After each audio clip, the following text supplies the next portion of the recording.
There are three particular lessons I want to talk to you about today. And one is a lesson I learned after what should have been a deadly car accident. The second lesson and the third lesson were both learned by having two of my four children be diagnosed on the autism spectrum. And that has taught me a lot and continues to teach me a lot. And I'm thankful for those lessons, even though sometimes they are really hard at the time.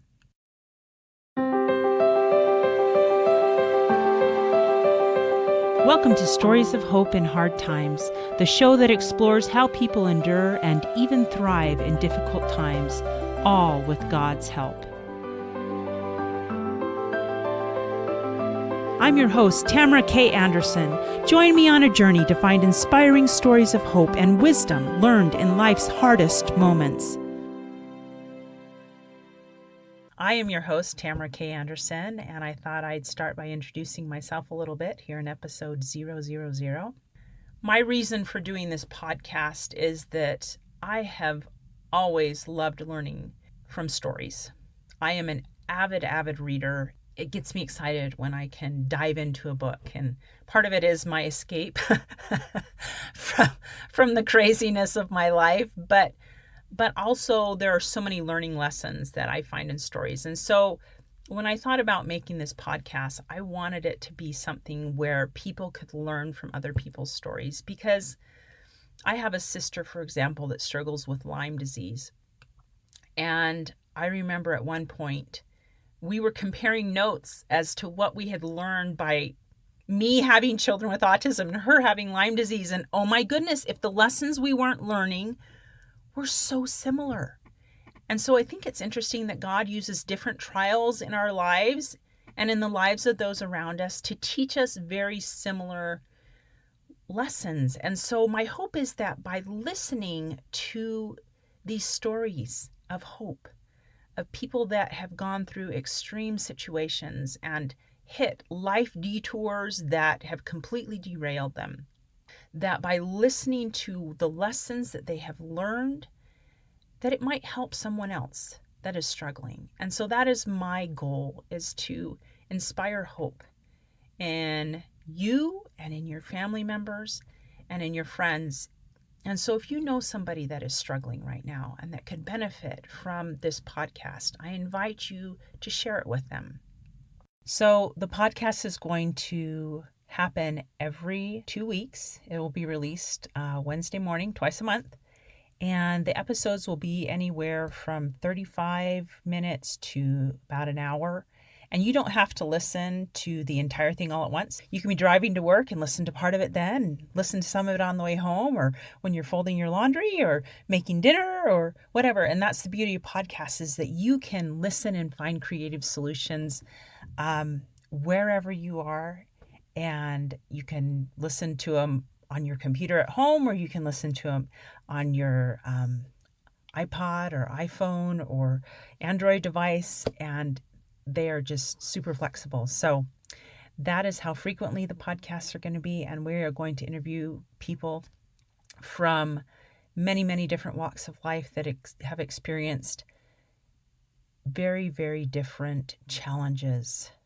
So I hope that you can glean wonderful inspiration and hope and tips and solutions that you can apply in your own life by listening to others tell their story of hope. So let's just start off. In 2001, my family lived in Southern California, and we were getting ready to move from Southern California to Bentonville, Arkansas, quite a move, and quite a ways away from family. We have family in Arizona and California, and we were a little bit nervous and apprehensive about the move, but we were thankful that we felt good about it as we prayed about it. And so my husband and I were getting ready to go out to Arkansas to look for homes out there, and we left our two little boys being taken care of with family. And while we made this trip, and on the way to the airport, we were involved in a car accident, just the two of us. And it really should have taken our lives. I mean, we were going 70 miles an hour and to a dead stop, and it was a really scary experience to go through. And And I remember first being in a lot of pain. I mean, our seatbelts definitely saved our lives. Um, but the fact that that was really happening and it happened so very fast, I remember thinking, did that just really happen? And yet I knew it had because I was having a hard time breathing. I punctured a lung and broken my collarbone and had a lot of injuries. My husband was able to get out of the hospital that night with some stitches, and he'd broken his nose and some minor injuries. But I was in the hospital for the next week and a half, healing. They were trying to get my lung to stay reinflated, and it was having a hard time doing that. So, um, when I was released from the hospital, I went home and my parents had taken our older son Jordan to stay with them for the next month, and my husband's parents had taken Nathan. Jordan was 3 at the time. Nathan had just barely turned 2, and we came home and were exhausted. Um, I don't. I didn't realize you could be in your 20s and feel like you were 90 years old. I mean, we would literally get up and get ready for the day. And it was so exhausting to do that we went back and took a nap afterwards. And I know that sounds so lame, but there was a lot of internal injuries that were still healing. And one of the lessons that I learned during this time when I was recovering from the accident, especially after I got our kids back a month later, was first of all, I'd always been one of those people that was very independent and I liked to do things on my own. And I also liked to serve other people. I loved serving. But suddenly I was put in a situation where I could not take care of myself. I could not take care of my children. They were both still in diapers, and I couldn't even change a diaper because my kids wouldn't hold still. I don't know how people can change a diaper one-handed, especially when my dominant hand was in a sling because my collarbone was still healing. And so I went from being able to take care of my family and make bread and do fun things with my kids to just barely be able to take care of myself. And I had to get help from a young girl came in from our church, a teenager, and she helped us in the afternoons to take care of the kids. We had play dates arranged for them in the mornings, and we had people come in and help clean our house, especially as we were getting ready to move. I mean, people went above and beyond, both from people helping from my husband's work and from the community, friends, and people from church. They just came in, they helped clean, they helped take care of us. And what I noticed, at first it was really, really hard for me to let people come in, but I physically could not do it on my own. And so I had to have help. But the lesson I learned the most from that experience was that I learned to love them by them serving me. And I had never, ever considered that side of the equation. I'd always been the one doing the service, and I had learned to love people by serving them. And all of a sudden, I realized that on the receiving end of service, you also learn to love. And so I learned that the cycle of service is a cycle of love. And that was a huge lesson to learn early in my life because I would need it later on, especially as my children were diagnosed with autism. I am thankful that God taught me that lesson, and that we're taught it, of course, in the scriptures. God teaches us the first great commandment is to love him, and the second is to love our neighbor as ourselves. And I don't think we can learn to love our neighbor as ourselves unless, first of all, we love ourselves, but second of all, we need to serve others. And as we serve others and let others serve us, that cycle of love just starts flowing. And I'm really thankful for that lesson. The next lesson I'd like to talk about happened when we had already moved to Arkansas. It was a couple years later, about 2005. And at that point, Nathan had been diagnosed with autism, and Nathan is low functioning on the spectrum, meaning he doesn't communicate very well verbally. And then our third son, Jacob, was moderate on the autism spectrum. He could speak, but not very clearly at that point. And so our oldest was 7. Jordan was 7 at that time, and we had just had a little baby girl. She was 6 months old. And so the 3 boys and 1 little girl, and they were a handful. So basically had 4 children, and only one of them could communicate with me verbally. Nathan was kind of our stealth bomber. He was always quiet. Jacob was super, super hyper. His secondary diagnosis was ADHD, and we could barely keep up with him. We really just called him our escape artist. It was our job 24 hours a day to just try to keep him in the house, in view, and he was extremely smart. He could unlock any door. He could climb a fence. The child was like a Spider-Man. He could climb anything that shouldn't be climbed, get into stuff he shouldn't get into. He required 24-hour supervision. It was very exhausting. Nathan was exhausting in a different way. He didn't like to keep clothes on, had a hard time communicating his needs and his wants. And then we added another little girl to the mix, and she was kind of our oopsie at the end.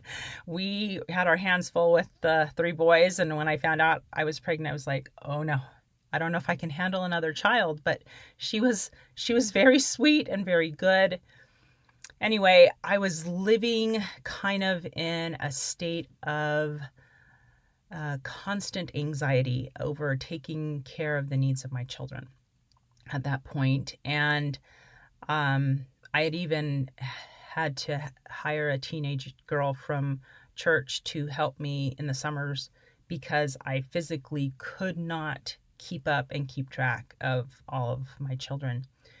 I guess I learned a little bit from that first lesson that it's okay to let people serve you. But at this point, when I was so exhausted, kids with autism don't tend to sleep very well. Sometimes Nathan was up at 2 or 3 in the morning for the rest of the day, and then I still had other kids to take care of, and I had a baby that was still waking up.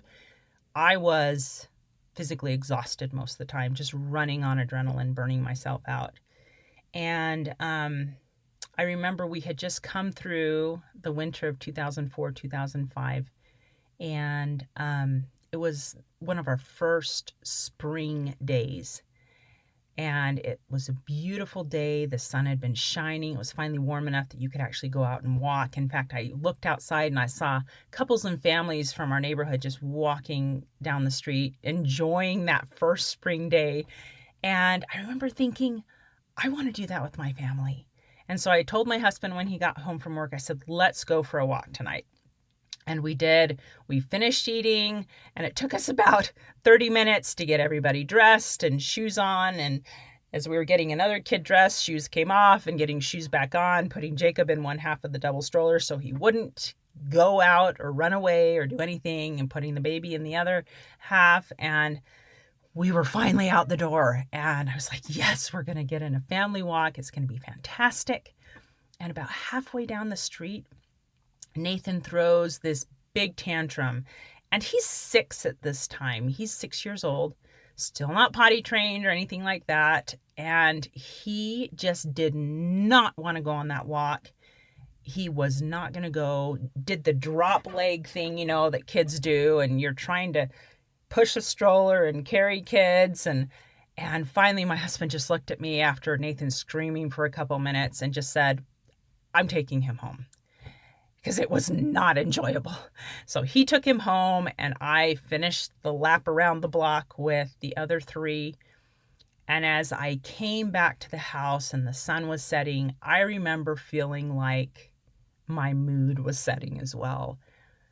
Thoughts like, we can't even go on a walk like a normal family. I would see these families walking down the streets. I'm like, we can't even do that. We have to stay in our house. And it felt very felt almost like a prison because I had to keep them in there because I couldn't handle them on my own. Um, and I just remember feeling so discouraged. It was kind of that walk as a family, or lack of walk as a family, um, was kind of the straw that broke the camel's back. And I remember just after we got the kids down, falling on my knees and just pouring all this emotion out to God. And it wasn't the first time I'd had a heart to heart with God, but it was the first time I think I had just really dumped a lot on Him, and all these fears and frustrations. And why do we have two kids with autism? Why can't we be a normal family? Why can't we even go on walks like a normal family? In the midst of all my blubbering and crying, I finally held still long enough to listen. And I remember hearing a voice in my mind. I don't know how else to describe it, and God told me, Tamara, this is normal for you. And I remember at the time going, what? And as He told me that, it was almost like He raised my sights to a higher level and kind of helped me see, you've never known any different. These are the children you've been given, and these are the challenges you've been given, and it's normal for you. And that was just a huge eye-opener for me. It took away the despair. There was a peace about that statement when I was told it, that I was normal for me, that kind of settled in and replaced all that angst and frustration that I'd been experiencing before. And what God taught me at that point was that quit looking out your window at everybody else and comparing yourself to what you're perceiving their normal is, and just look at yourself. This is normal for you. Quit comparing. And I have found that lesson to be immensely helpful, because there have been several times where I've had to relearn it and remember it throughout my life, because the times when I felt discouraged or sad was when I was comparing my life and my children and my family to other people's lives, or what I was perceiving as other people's normal lives. For example, when Nathan was in elementary school, they would do a class presentation and the kids would get up and sing and dance, and Nathan would stand off to the side and he'd flap his arms because he was doing something in his little autism world in his mind. And I remember leaving those scenarios almost feeling sad and discouraged again, because other people saw their kids sing and perform and do all these fantastic things, and my child sat off to the side doing this. And it was discouraging when I saw them so close side by side, and I had to remember that this is normal for me. And just remember, Nathan is making baby steps of progress, and I'm so proud of him. And I was, but I just couldn't see the comparison side by side. It was too difficult for me. And so God has had to remind me of this time and time and time again. And as he has gotten older, and he's almost 20 now, it has gotten easier. And I don't compare him to other kids his age. It's not even a fair comparison. And we celebrate little joys like he's helping to make his lunch now for his school, and that is a huge accomplishment for him, and I'm so proud of him. And I know that to most kids that are 20, that wouldn't, well, maybe for some kids it would be an accomplishment. but for Nathan, that is huge, and that's progress for him. And so I've had to really learn to internalize this: I'm normal for me, and my kids are normal for them, and I'm okay with that. And that hasn't come instantaneously. I think in this world where we can click and get answers at the touch of a button, it's so easy to get caught up and think that there are instant solutions to everything, when most internal solutions and healing take time. And so we need to be patient with ourselves. And just like it took me years to learn, and I'm still learning to internalize that I'm normal for me and being okay with that. Just, it's important to be patient with ourselves as we are learning these really tough life lessons. A second lesson that I learned from having two kids on the autism spectrum was kind of in that same time period when we were figuring out that Jacob was on the autism spectrum as well. And kind of I was doing that, venting to God again. What, one child with autism wasn't enough? We have to have two. Yeah, God and I have kind of a really honest relationship. He gets to hear 100% of what I'm thinking and feeling. And I think that's been a good thing because he loves me no matter what. I end up venting on him, and he's helped me through a lot of struggles. I've never felt like I couldn't talk to him. As I was talking to God about Jacob being autistic and worrying and stressing about what's this going to look like 20 years down the road, and worrying about the future, which I've learned it's not worth trying to figure out the future because honestly, you don't know what it's going to contain. And God shows us baby steps day by day. So if you're in that situation where you're trying to you're worrying so much about the future that it's consuming you, don't. Just worry about getting through today. That's just one little tidbit of advice that I've learned. But going back to that third lesson that I've learned, it was a lesson about true faith. And I remember I was listening to someone talk about a situation learning this true faith, and they related the story of Shadrach, Meshach, and Abednego in the Old Testament. And at this time, the Jews were held captive under the Babylonians, and King Nebuchadnezzar was on the throne. King Nebuchadnezzar had made an idol, and he wanted everybody to bow down and worship it. And Shadrach, Meshach, and Abednego would not worship this idol. And they were brought before the king, and they were told if they didn't worship the idol, they were going to be thrown in the fiery furnace. And I love what they told King Nebuchadnezzar at the time. And I'm in Daniel chapter 3 for anyone that wants to follow along. It says, "If it be so, our God, whom we serve, is able to deliver us from the burning fiery furnace, and he will deliver us out of thy hand, O king." So first of all, they knew that if God delivered them, he had the power to do that. And then here's the clincher, though. This is what shows true faith. It says in verse 18, "But if not, be it known unto thee, O king, that we will not serve thy gods, nor worship the golden image which thou hast set up." So at this point, I was really, really praying that God would heal my boys, that he would make them well. I knew he had the power to do it. Just like Shadrach, Meshach, and Abednego, it says here, knew that God was able to deliver them from the fiery furnace. They had complete faith, and I had complete faith that God could heal my children. But what I didn't understand was this "but if not" clause.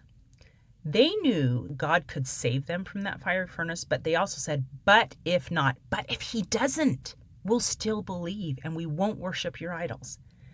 And I remember hearing this talk at this point and realizing I could not say that at that moment. I'm going to get emotional because it was a really hard thing for me to realize. I knew God could heal my kids, but I did not want to say, "But if not, I'll be okay," that they're not healed. I was too stubborn and I didn't want my life to look like that. I had not pictured my life being one where I raised children with special needs. I just had pictured my life completely differently. And this change of expectations was so difficult for me internally, and I don't completely understand why, but it just was.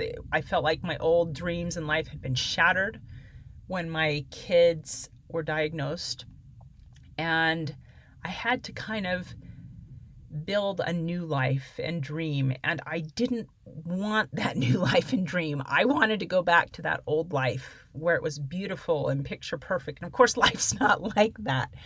Um, and so I did not understand the but if not clause.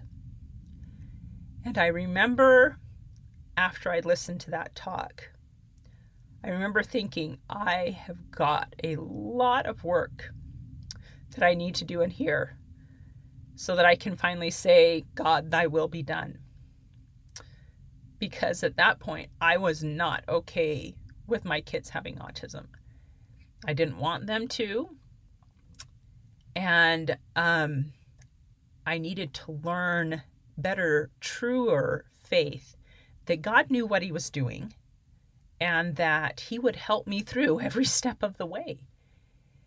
And so for the next year or so, I kept doing things that would bring me close to God and help me understand what having truer faith meant. And that included going to church, even when it was so hard and so awful to keep my kids happy and content. And I didn't get as much out of church back then as I would have liked, just because my kids were wild and crazy.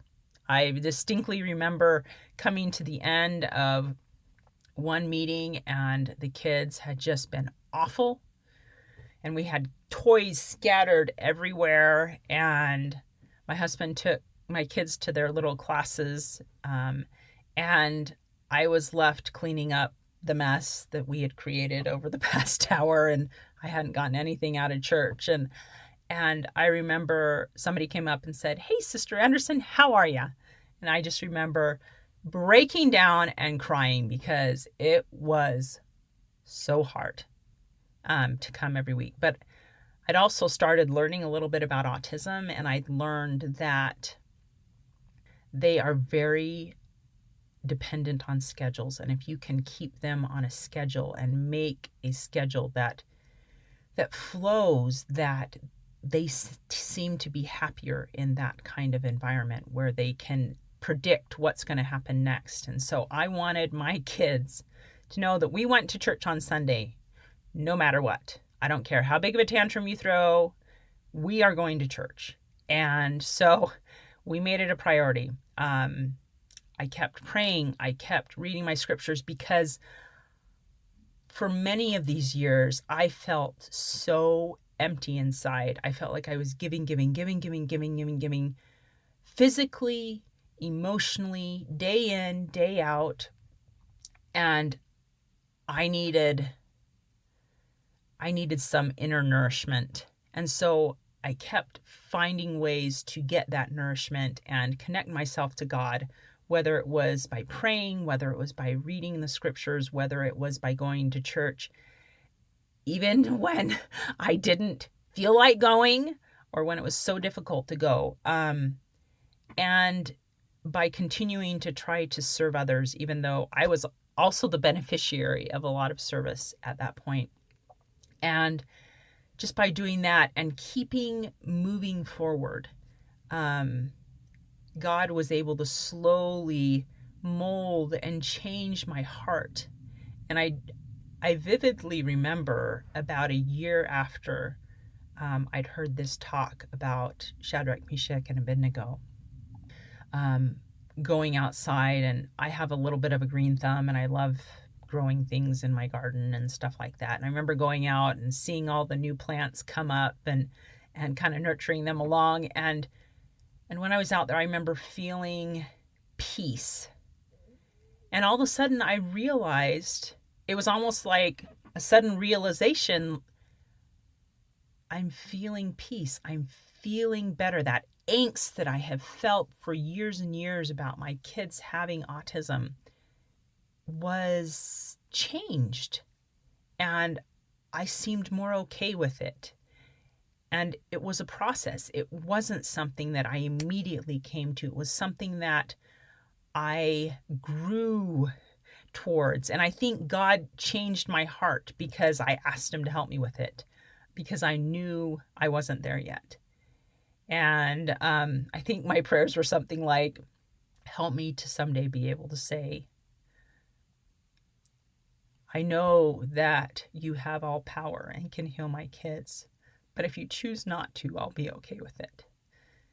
And as I was outside in the garden that day, I remember thinking, I'm finally okay with it. And it was a tremendous realization that it had been quite a year and that I had changed inside. I was finally humble enough to say, Thy will be done. And it didn't come all at once. And so if you're struggling with something in your life, like I was in mine, where it's not something you expected and you don't want to go through it, pray that you'll be able to come to that point, that you'll be able to say, this is what I want, but if it doesn't happen, I'm okay with it. And so I'm thankful that God was able to work with a stubborn person like me and help me to learn better and truer faith, that he could help me. And he did. He helped me day in and day out. He helped me at those 2 a.m. wakings when Nathan would not go back to sleep no matter what we did. He helped me make it minute by minute and day by day. And he helped me find creative solutions that helped me be the kind of mother that they needed me to be. And it did not come all at once. I think that is one of the things that I've learned about God, is that he often doesn't give us the solution all at once for all of our problems. It's like he'll give us a glimmer here and a glimmer there, and we'll find a solution to a problem little bits at a time. Sometimes I wish it was more quickly, but it's often not. So there you go. Also, during the podcast, we will be inviting people to share their favorite verse of scripture, and mine happens to be in the New Testament, and I'd like to share it with you. It's found in Philippians chapter 4, verse 13, and it says, I can do all things through Christ, which strengtheneth me. And I love this verse. It's my mantra. It really has become my mantra. Because I've had to learn to lean on Jesus Christ to get me through hard things. A funny lesson that goes along with that verse is that when we lived in the South, people would always tell me when we were talking and sharing conversations, they would always say, girl, he will never give you more than you can handle. And I remember one day after somebody said that to me, I remember thinking, of course God's given me more than I can handle. I'm not handling life very well right now. And the realization was that God never gives us more than we can handle with his help. And I love that, because when we try to handle it on our own, we are totally falling apart. And it's when we turn to him and be strengthened through Christ, like that verse says in the New Testament, that we can develop those spiritual muscles that we need to handle the situations that we're placed in. And so I'm thankful for that scripture. It reminds me to handle things with God, and that I can do those things. I can do all things through Christ, which strengtheneth me. I don't know how I would have made it through the many challenges and trials that I've been through in my life without a Savior to lean on. Someone who has literally carried me through some of my trials, some kicking and screaming when I didn't want to go that way, and some when I was just too weak to carry on my own. And so I have felt God's power in my life as I have continued to rely on him. And I hope that we can inspire that kind of hope in others as others share personal stories of struggles and overcoming despair so that they have hope again. So there you go. That is Stories of Hope in a nutshell, and that is my story of hope. Hey, thanks so much for listening to today's show. I know that there are many of you out there that are going through a hard time, and I hope you found things that have been useful today as you listen to the podcast. If you would like to access the show notes from today's podcast, visit my website. It is storiesofhopepodcast.com. That is where you'll find favorite quotes from today's episode and shareable memes. And those are fun because you can share them with your friends on social media. You will also find the links mentioned throughout today's episode, so you don't have to remember what those were. And also all the tips that were shared. Sometimes tips are shared so much throughout an episode you forget. What were those great things? So go to the show notes, storiesofhopepodcast.com, to look up these fantastic resources. You know, if someone kept coming to mind during today's episode, perhaps that means that you should share this with them. Maybe there was a story shared or a tip that they really, really need to hear. So go ahead and share this episode with them. May God bless you, especially if you are struggling, with hope to carry on and with the strength to keep going when things get tough. Remember to walk with Christ, and He will help bear that burden. Above all else, remember, God loves you.